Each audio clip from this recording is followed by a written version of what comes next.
اعوذ باللہ من الشیطان الرجیم بسم اللہ الرحمن الرحیم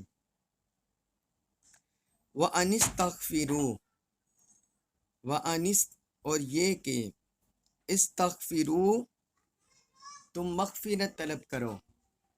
اللہ تعالیٰ کا امر کا صیغہ ہے، حکم کا صیغہ ہے، فرمایا کہ تم مغفرت طلب کرو، استغفار کرو۔ ربکم ربکم اپنے، یہ ضمیر مخاطب کی ہے، جمع حاضر کی، کہ تم اپنے رب سے استغفار کرو، تم اپنے رب سے مغفرت طلب کرو۔ ثم پھر توبو تم توبہ کرو، الیہ الیہ الیہ طرف ہی اس کے، اللہ کی طرف اشارہ ہے، اور تم اس کی بارگاہ میں توبہ کرو۔ وَأَنِ اسْتَغْفِرُوا رَبَّكُمْ ثُمَّ تُوبُوا إِلَيْهِ اور یہ کہ تم اپنے رب سے مغفرت طلب کرو پھر تم اس کے حضور توبہ کرو۔ یمتعکم یمتی وہ لطف اندوز کرے گا، یمتی وہ لطف اندوز کرے گا، کم تمہیں، متاعن متاع سے، فائدے سے، حسنن اچھے، وہ تم کو اچھے فائدے سے لطف اندوز کرے گا، الا تک، آجالی مدت، مسمن مقرر، مقرر مدت تک، معین مدت تک تمہیں فائدے سے، اچھے فائدے سے لطف اندوز کرے گا۔ وَيُؤْتِي اور وہ عطا کرے گا، کل ہر ایک کو، ذی فضل فضل والے کو، فضلہ اس کی فضیلت،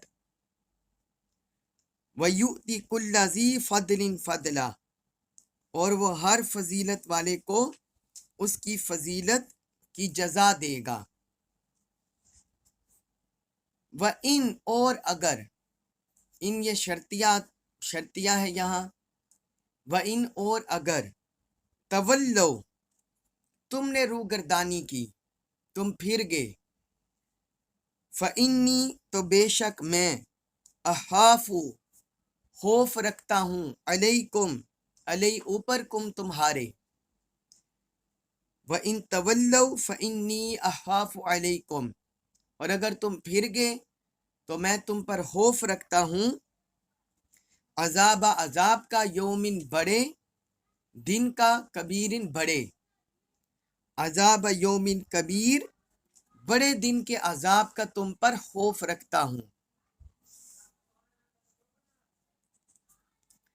اب اس آیت مبارکہ میں اللہ تعالیٰ نے اہل ایمان کو استغفار اور توبہ کا حکم دیا ہے۔ پچھلے آیت میں ہم پڑھے ہیں کہ اللہ تعالیٰ نے اپنی عبادت کا حکم دیا کہ اے لوگو تم اللہ کی عبادت کرو، صرف اسی اللہ کی عبادت کرو۔ پھر آگے حضور صلی اللہ علیہ وسلم کی دو شانوں کا ذکر ہوا کہ بے شک میں جو ہوں اللہ کی طرف سے نذیر بھی ہوں اور بشیر بھی ہوں۔ یہ دو شانوں کا اظہار ہوا، حضور صلی اللہ علیہ وسلم کی دو شانوں کا ذکر کیا اللہ تبارک و تعالی نے۔ اب آگے فرمایا وَأَنِ اسْتَغْفِرُوا رَبَّكُمْ ثُمَّ تُوبُوا إِلَيْهِ کہ تم اپنے رب کی بارگاہ میں استغفار کرو اور اس کی بارگاہ میں توبہ کرو۔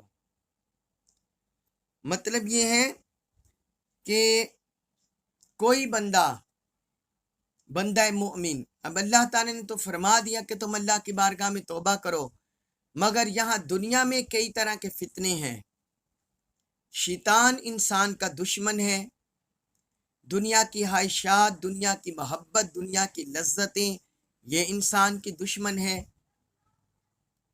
نفس انسان کا دشمن ہے، تو انسان کو بھٹکانے کی کوشش کرتا ہے، انسان کو پھسلانے کی کوشش کرتا ہے۔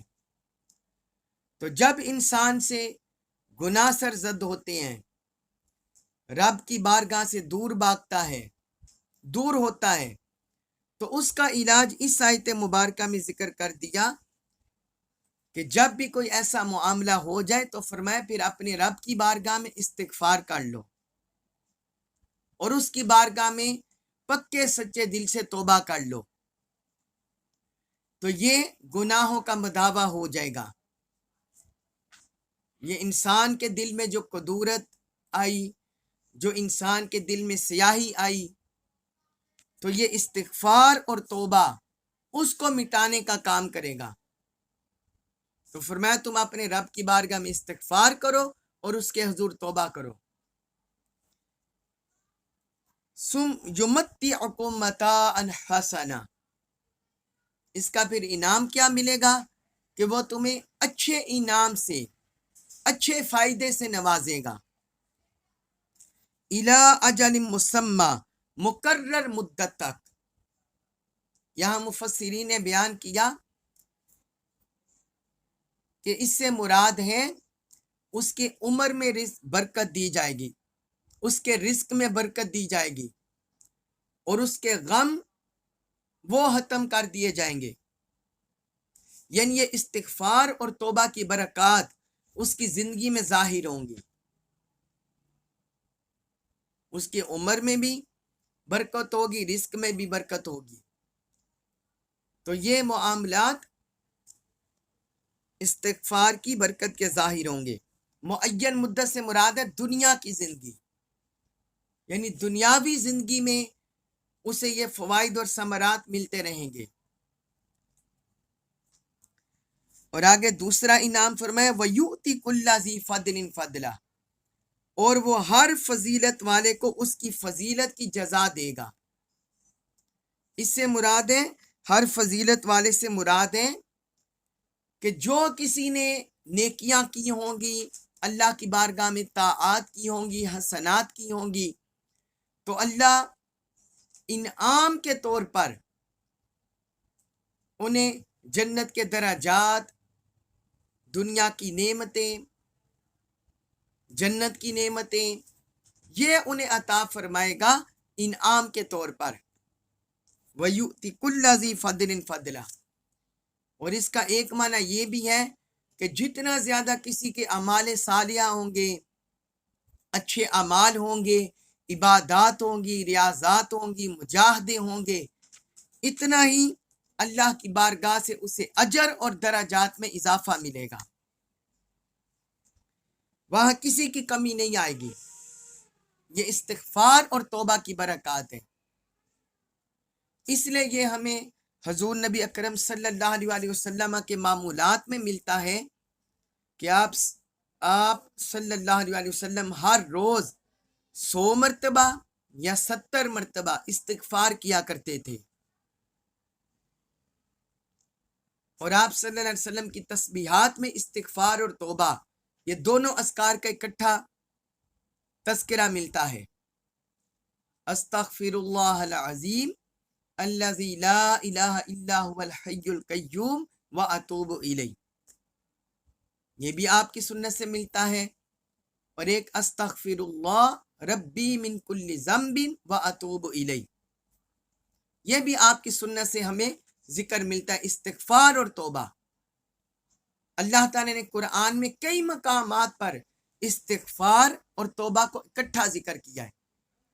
استغفار کا مطلب ہے مغفرت طلب کرنا، اپنے گناہوں کی مغفرت طلب کرنا، گناہوں کی بخشش مانگنا، اور توبہ کا مطلب ہے اللہ کی بارگاہ کی طرف رجوع کرنا۔ اسی سورہ ہود میں آگے اللہ تعالیٰ نے جب حضرت ہود علیہ السلام کا ذکر کیا ہے آیت نمبر 52 میں، وہاں بھی اللہ تعالیٰ نے استغفار اور توبہ کا حکم دیا ہے، اور وہاں کچھ اور ڈیفرنٹ برکات کا ذکر کیا استغفار اور توبہ کی۔ وہاں فرمایا وَيَا قَوْمِ اسْتَغْفِرُوا رَبَّكُمْ، اے میری قوم تم اپنے رب سے استغفار کرو، ثُمَّ تُوبُوا إِلَيْهِ، پھر تم اس کی بارگاہ میں توبہ کرو، يُرْسِلِ السَّمَاءَ عَلَيْكُمْ مِدْرَارًا، تو وہ تم پر موسلا دار آسمان سے بارش برسائے گا۔